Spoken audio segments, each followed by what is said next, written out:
Morning dear friends, मैं doctor Sandeep औजार, मैं ओरल मैक्सिलोफेशियल सर्जन हूँ।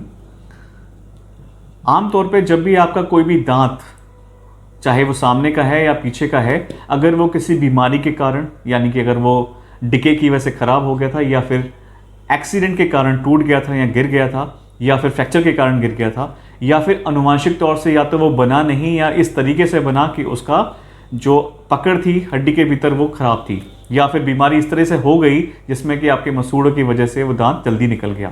तो ऐसी परिस्थितियों में जब आप अपना दांत खो देते हैं, यदि वो सामने का दांत है तो आपके चेहरे की बनावट और आपका आत्मविश्वास कहीं ना कहीं कम होता है। यदि आप पीछे का बड़ा दांत, जिसको हम दाढ़ बोलते हैं, अगर वो खो देते हैं तो आपके खाने की समस्याएं आती हैं। अगर एक या दो निकल जाते हैं तो शायद उतनी परेशानी ना है, लेकिन ज़्यादातर अगर दाढ़ें आपकी निकल जाती हैं तो आप चबाने में असमर्थ महसूस करेंगे।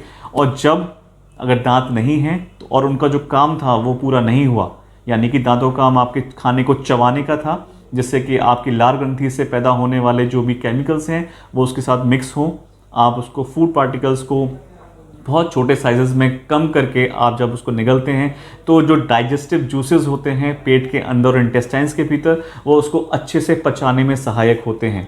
तो अगर इमेजिन करें, यदि आपके दांत या दाढ़ नहीं है और आप खाने को पूरी तरीके से चबा नहीं पा रहे हैं, उसके छोटे पार्टिकल साइज़ को नहीं कर पा रहे हैं, तो उसका सरफेस एरिया जो भी आपने खाया है, अगर वो बड़े पार्टिकल साइजेस हैं तो सरफेस एरिया उसका कम होगा बनिस्बत इसके कि यदि वो फूड पार्टिकल्स अगर बहुत छोटे छोटे हिस्से में पिस गए अच्छे से तो उसका सरफेस एरिया ज़्यादा होगा।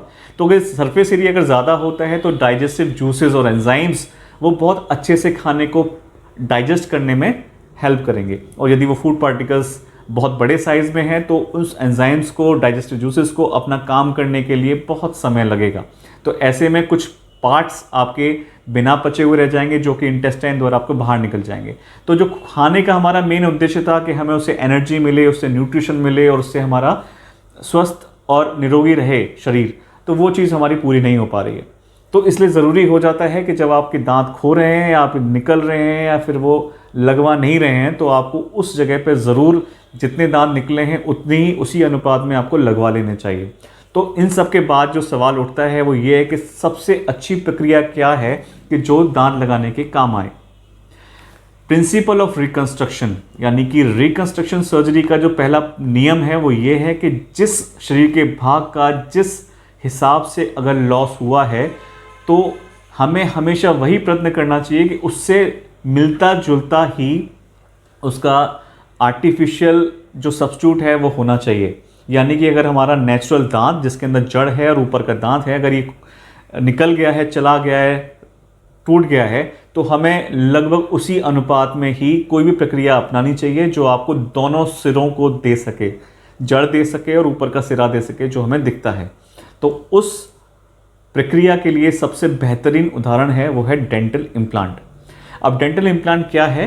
डेंटल इम्प्लांट एक टाइटेनियम की कृत्रिम धातु का केमिकल ट्रीटमेंट करने के बाद बनाया गया वो धातु है जो आपके दांत की जड़ को मिमिक करता है, उससे मिलता जुलता है और जो फंक्शन आपके नॉर्मल दांत की जड़ का था वो पूरा करेगा।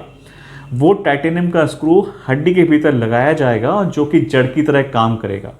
एक बार वो जड़ वाला जो हिस्सा है जिसको हम टाइटेनियम स्क्रू या इम्प्लांट बोल रहे हैं, अगर वो हड्डी के साथ जुड़ जाता है तो वो लगभग ताउम्र आपका साथ देगा। अब एक बार जब हड्डी के साथ जुड़ जाने के बाद उसके ऊपर जो दांत लगाने वाला कार्यक्रम है वो एक अलग तकनीक के द्वारा किया जाता है। ये टाइटेनियम इम्प्लांट अंदर से हॉलो होता है और उसके अंदर स्क्रू थ्रेड्स होते हैं। ऊपर से जो दांत लगाया जाता है वो उसके अंदर स्क्रू कर दिया जाता है। तो इम्प्लांट जो रूट की तरह काम कर रहा था, आपकी फाउंडेशन की तरह काम कर रहा था, वो आपके ऊपर वाले सिरे को सपोर्ट करेगा। तो सबसे अच्छी बात क्या रहेगी? जो आपका नेचुरल दांत था जिसमें जड़ थी, ये आर्टिफिशियल दांत है, उसके अंदर भी जड़ है। ऊपर का दांत जो आपका था नेचुरल दांत में जड़ के साथ जुड़ा हुआ था, इम्प्लांट में भी जो आपका ऊपर का दांत का सिरा है जिसको हम क्राउन बोलते हैं वो भी दांत के साथ जुड़ा हुआ है। नेचुरल दांत में अगल और बगल के दांत से कोई संबंध नहीं था। इम्प्लांट में भी जो भी है, इम्प्लांट अपने में स्वयं में सक्षम है, उसको बगल वाले दांतों से कोई सपोर्ट लेने की आवश्यकता नहीं है। अगर इम्प्लांट फेल होता है तो खुद फेल होगा, बगल वाले दांतों से फ़र्क नहीं पड़ेगा। अगर बगल वाले दांत फेल होंगे तो खुद फेल होंगे, इम्प्लांट पे फ़र्क नहीं पड़ेगा। तो इस तरीके से सबसे बेहतरीन अगर सब्स्टिट्यूट है किसी नेचुरल टूथ का तो वह है डेंटल इम्प्लांट।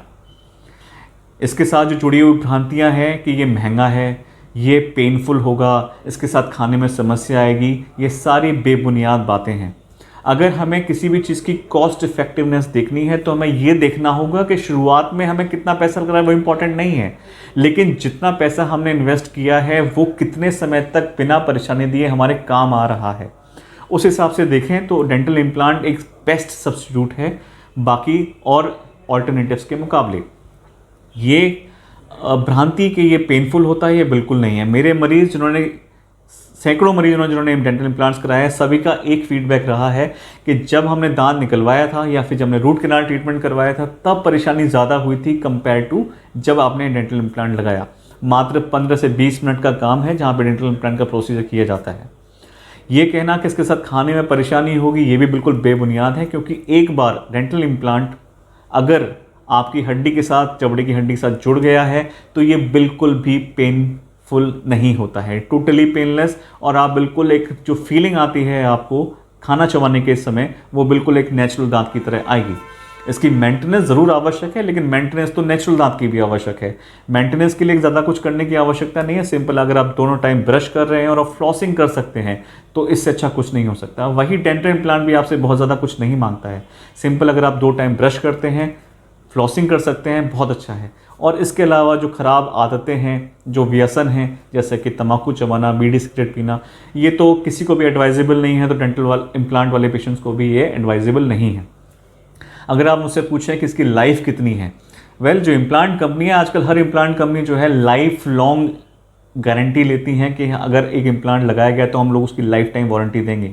लेकिन मैं आपको बहुत ज़्यादा होप्स इस तरीके से नहीं देना चाहूँगा कि लाइफ बहुत बड़ी है।